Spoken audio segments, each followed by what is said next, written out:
I pulled up the long driveway just after sunset, the sky a merciful shade of bruised orange.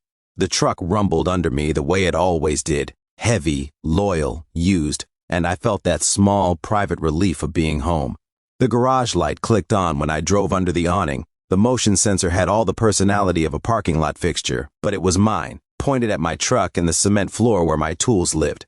A slip of paper stuck to the windshield caught my eye. At first I thought it was one of those parking warnings you get in the city, or some flyer.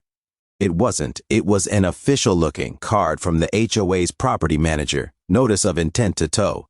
No friendly tone, just block letters and a phone number. Vehicle designated for removal, it said, before listing a tow company's contact and a time they might arrive. I read it twice, as if the act of reading again would change the sentence into something else.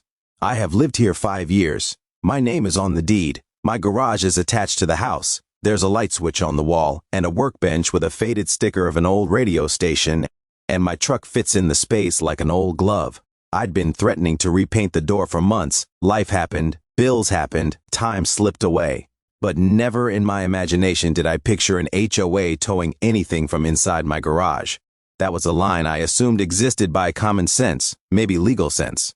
It turns out lines can be blurred when someone wants compliance more than conversation. Inside, the house smelled like coffee and the leftovers of a quick dinner. I walked over to the service door that leads from the house into the garage, and my phone buzzed. The tow company had called, polite enough, a professional voice, confirming they were on their way to remove the vehicle unless the situation was resolved. I felt that slow, hot helplessness rise up. Towing a car from private property, from inside a residence, didn't sound legal. I grabbed my keys, my HOA paperwork, the deed, the registration for the truck, and the title. I wanted every piece of paper that could possibly prove I owned the vehicle and the property. I also wanted to show I wasn't a reckless neighbor letting junk collect in the driveway. Over the last year, there had been tension, a couple of landscaping notices, an argument about paint color with the HOA president, and a notice about improper storage of a vehicle.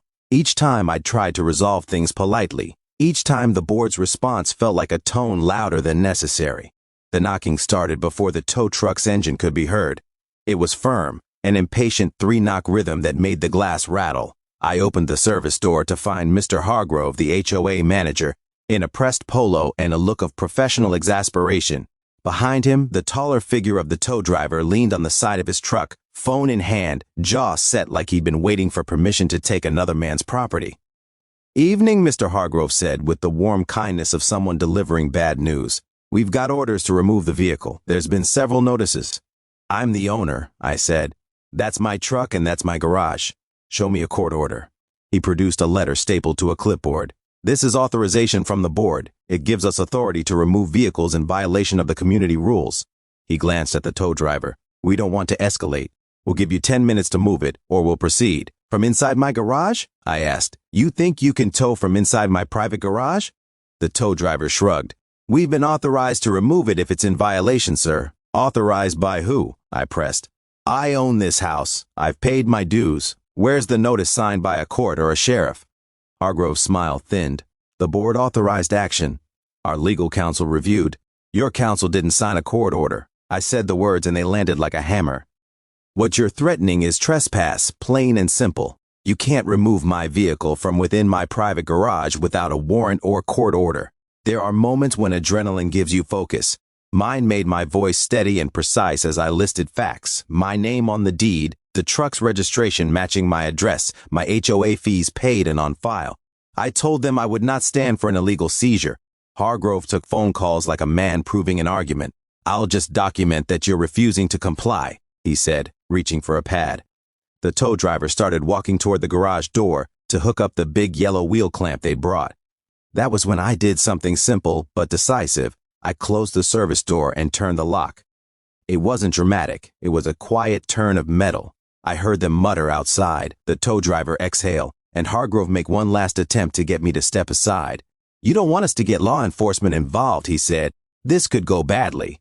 I pulled out my phone and called the sheriff. I gave them my name, my address, a short factual statement. The HOA was attempting to remove my vehicle from inside my garage. I believed it to be unlawful. I requested assistance. I also set my phone to record.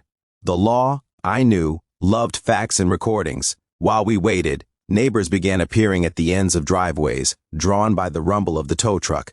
Mrs. Ramirez from next door brought her small terrier and leaned on her car. She'd always been a neutral party, the sort who didn't take sides in community drama. Her eyes were concerned. She told me later she had the same question. How could they tow from inside a private garage? The tow driver called his supervisor. Hargrove paced. The gap between the truck and the garage held a tension like a steam valve about to let off. I stepped to the window and pulled down the blinds a little so I could see the tow driver without making a show. He was measuring the distance between the PTO on the tow and my garage door. The man was doing a job he'd been paid for, and the job was mechanically possible. Legal or not, the truck could have been hauled out if the door was open. The first sheriff's deputy arrived in a patrol SUV, the lights quiet for a residential disruption. He didn't jump out with guns drawn or declare a winner. He was a thin man, maybe in his 40s, and he moved with the kind of practiced neutrality you see in law enforcement, here to listen, here to de-escalate. I showed him my deed, the truck registration, the notice on the windshield. He listened. He wrote things down. You locked the door, he observed.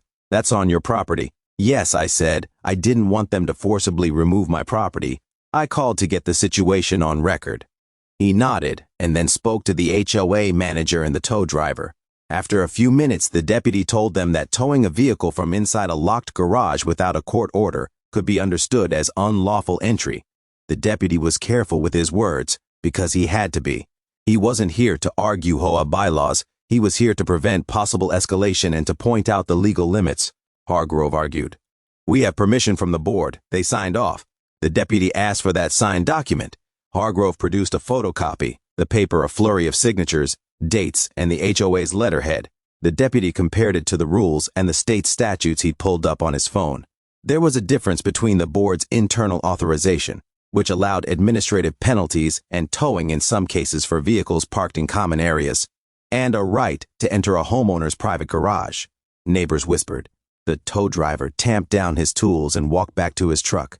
The deputy told Hargrove that if they proceeded without a court order, he would be required to take a report, and the county attorney might review it.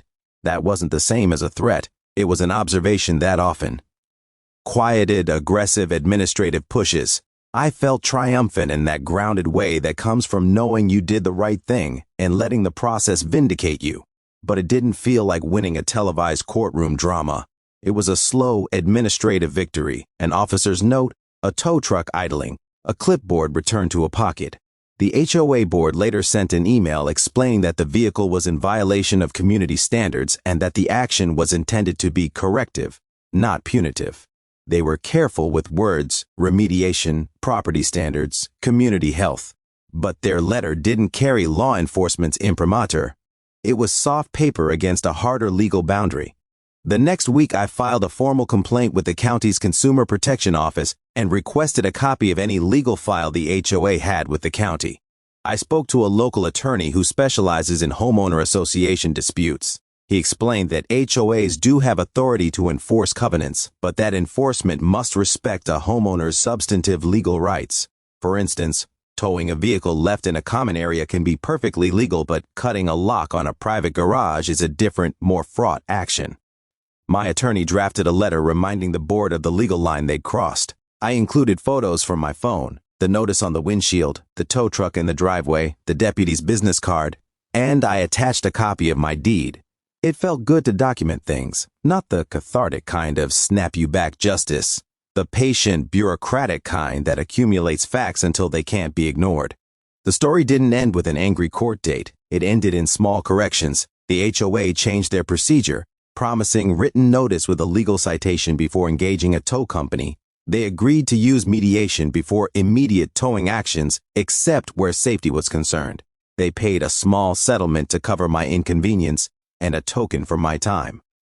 The tow driver was apologetic, but said he had a job to do. Hargrove eventually called to say he regretted the escalation and blamed the board's decision on miscommunication and a misguided sense of urgency. What I took away from that night wasn't only about rights on paper.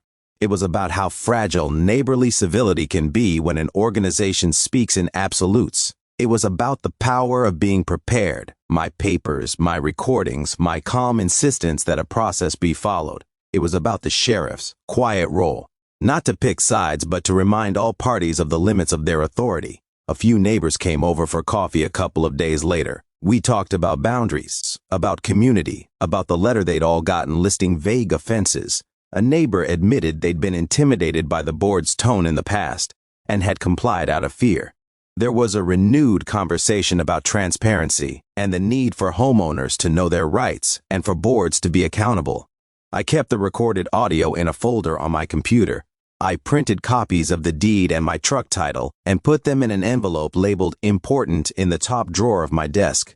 I reinstalled a deadbolt on the service door and replaced the garage keypad with one that allowed emergency access code control for family only.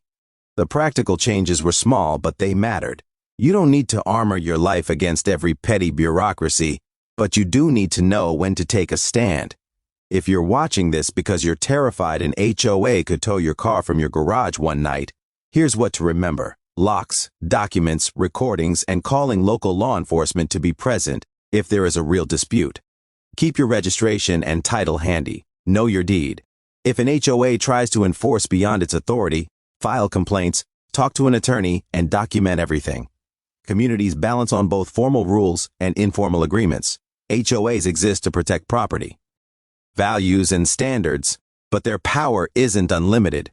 The law in our state recognizes a difference between common areas, where the HOA can act, and private property. That difference saved my truck. The tow truck left that night with a belly full of diesel and nothing else. The driver waved awkwardly as if we'd shared a joke. Hargrove's polite distance stayed in place for a few more weeks until the next board meeting, where several homeowners asked for clearer policies. It wasn't dramatic, it was neighborly democracy, slow as molasses, but real. I told my kids the story that weekend, and they laughed, partly because it felt a little cinematic when I described the clipboard and the deputy and the tow truck. My daughter asked if I had a hero moment where I punched the tow driver. I told her no, my hero moment was paperwork and patience. She frowned. "Dad, that's boring." I laughed and agreed. Heroes in real life tend to read statutes and lock doors, not leap into movie fights. If you're in the middle of an HOA fight, don't assume the other party has more power than they do. Assume they will use strong language, aggressive letters, and procedural threats, and document everything. Use calm, not fury, because calm holds up in court and fury burns bridges. And call the sheriff if things feel like they're about to cross into unlawful territory. Most deputies want to prevent trouble, not create it. Weeks later, the board held an emergency meeting to revise their towing policy. They invited a neighborhood attorney to explain the legal boundaries. A few members resigned rather than face the slow public scrutiny of procedural reform. It's small-town theater, and it can be ugly, but it's also the machinery of accountability. I still park the truck in the garage. The smell of oil and old leather is unchanged. Sometimes when I open the garage, I glance at the spot where that notice once rested on my windshield and I feel a particular kind of gratitude. For silence, for the quiet governance of normal life, for a sheriff who was willing to come and listen. It's not the sort of gratitude you announce to a crowd, but it's honest. If anything, that night taught me the value of being an informed neighbor. Voice your concerns at board meetings, know your paperwork, and don't let the language of authority scare you into losing what belongs to you. The law is clumsy and slow, yes, but it also exists to protect the ordinary, and sometimes the ordinary, a truck in a garage, needs that protection. Final note: small acts protect what matters. Lock the door, call the sheriff, gather your papers, and stand your ground calmly. Loud words fade, records remain. The community will argue and then settle, but if you know your rights and keep your cool, you can keep the life you built without turning it into a courtroom drama. Share this with neighbors. Knowledge is the best defense against overreach.